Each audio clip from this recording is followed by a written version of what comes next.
Assalamualaikum warahmatullahi wabarakatuh.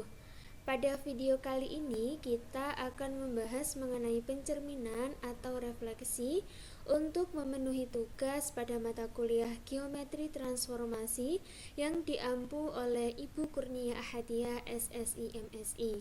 Baik, langsung saja kita masuk pada definisinya. Sebuah pencerminan pada sebuah garis G adalah fungsi mu G yang ditetapkan untuk setiap titik P pada bidang Euclid V sebagai berikut. Pertama, jika P elemen G maka mu GP sama dengan P. Kita perhatikan gambar 2.11 bagian A. Jika titik P ini merupakan bagian dari garis G, maka mu GP atau pencerminannya itu sama dengan P itu sendiri. Kedua, jika P bukan elemen G, maka mu GP sama dengan Q, sehingga G merupakan sumbu dari ruas garis PQ. Kita perhatikan gambar bagian B. Jika titik P ini bukan elemen dari garis G, maka mu GP atau pencerminannya itu sama dengan Q, sehingga garis G di sini merupakan sumbu dari ruas garis PQ. Selanjutnya, misalkan diberikan titik-titik A, B, dan C serta garis G seperti pada gambar di bawah ini. Akan kita lukis yang pertama titik A aksen sehingga A aksen sama dengan mu GA. Kemudian titik B aksen sehingga B aksen sama dengan mu GB. Dan yang terakhir titik C aksen sehingga C aksen sama dengan mu GC. Untuk yang pertama, karena A aksen sama dengan mu GA dan A bukan elemen G, maka G merupakan sumbu dari ruas garis A aksen A. Artinya, A aksen terletak pada garis L yang melalui A dan tegak lurus terhadap garis G. Apabila himpunan N sama dengan L irisan G, maka AN itu sama dengan NA aksen dan A dengan A aksen terletak pada sisi yang berbeda oleh G. Selanjutnya, karena B aksen itu sama dengan mu GB dan B ini merupakan elemen dari G, maka B aksen itu sama dengan B. Yang terakhir, karena C aksen sama dengan mu GC dan C bukan elemen dari G, maka G merupakan sumbu dari ruas garis C aksen. Akibatnya, C aksen terletak pada garis M yang melalui C dan tegak lurus dengan garis G.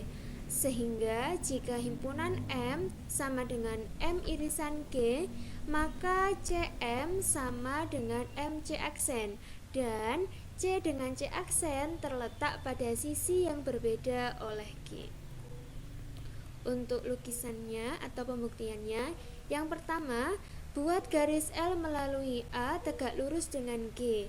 Kita cari himpunan N sama dengan L irisan G. Kemudian kita buat ruas garis NA aksen yang kongruen dengan ruas garis AN. Sehingga ruas garis NA aksen ini merupakan elemen dari L dan A aksen dengan A terletak pada sisi yang berbeda oleh G. Kita perhatikan gambar di sini. Pertama, kita buat dulu garis L-nya yang melalui titik A dan tegak lurus dengan garis L. Kemudian kita cari himpunan N yang menghasilkan L irisan G. Kemudian kita buat ruas garis NA aksen yang kongruen dengan ruas garis AN. Sehingga ruas garis NA aksen ini merupakan elemen dari L. Dan A aksen dengan A ini terletak pada sisi yang berbeda oleh garis G. Untuk pembuktian yang kedua, jelas ya bahwasannya B ini terletak pada garis G, sehingga pencerminannya ya B itu sendiri. Kemudian yang ketiga, buat garis M melalui C tegak lurus dengan G. Kemudian kita cari himpunan M sama dengan M irisan G.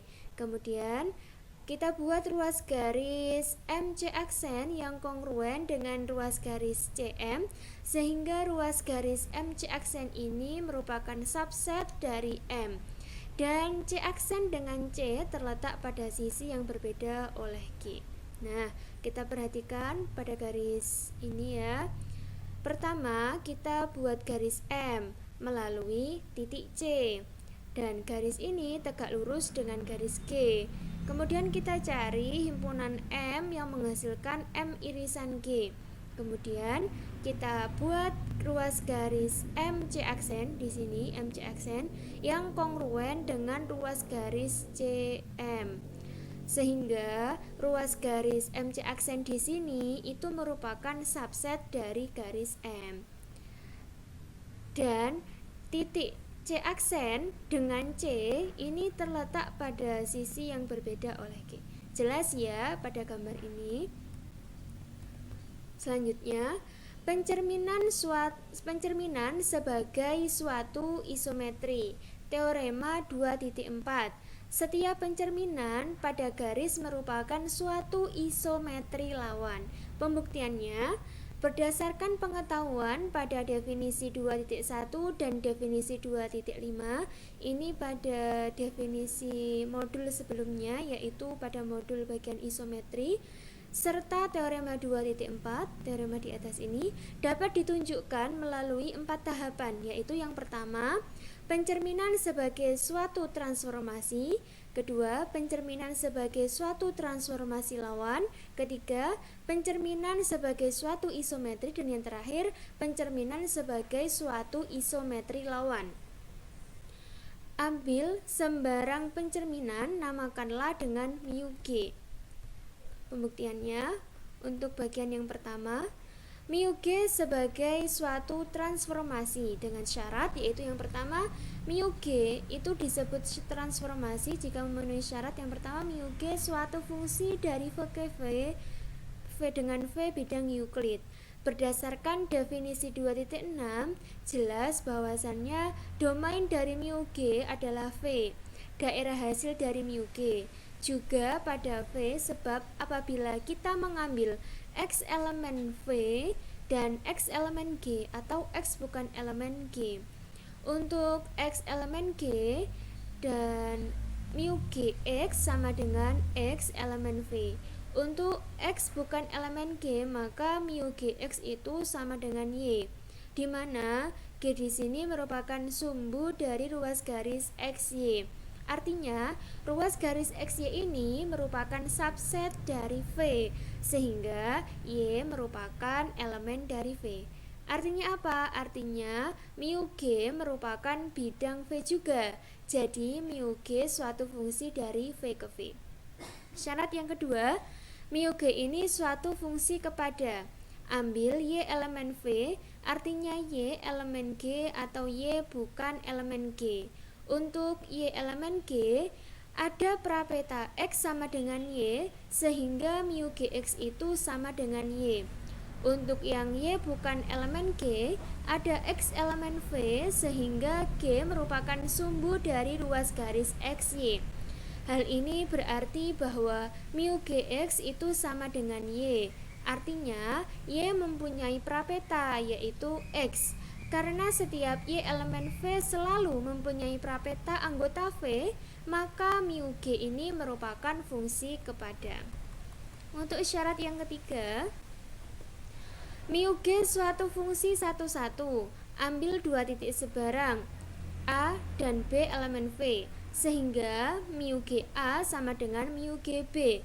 Misalkan C sama dengan mu GA sama dengan mu GB, artinya C itu elemen dari G atau C bukan elemen dari G.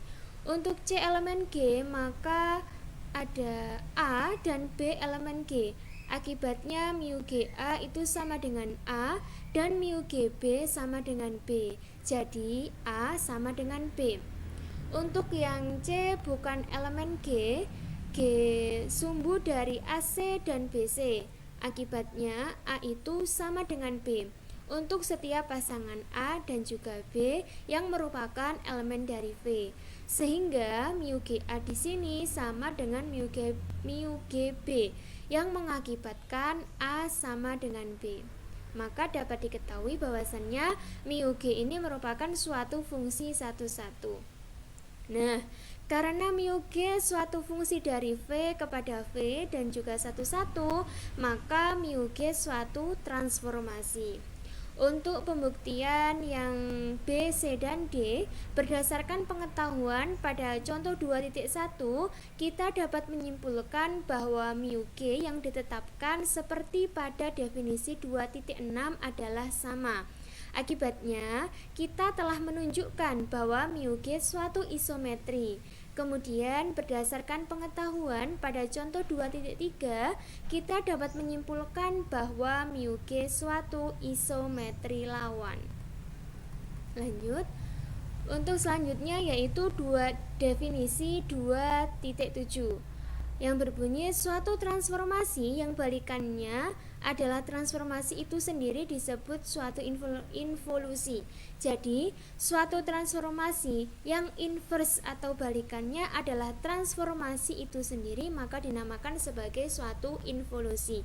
Kemudian teorema 2.5, setiap pencerminan pada garis merupakan suatu involusi. Nah, untuk pembuktiannya, ambil pencerminan pada garis, kita namakan dengan mu G. Ditunjukkan bahwa mu G inverse itu sama dengan mu G. Kemudian ambil X sebarang titik pada V. Ada dua kemungkinan, yaitu yang pertama X elemen G atau X bukan elemen dari G. Untuk yang X elemen G kita komposisikan ya. Di sini menggunakan komposisi. Jadi mu G bundaran mu Gx itu sama dengan mu G dikali dengan mu Gx sama dengan mu Gx dan menghasilkan X sama dengan epsilon X.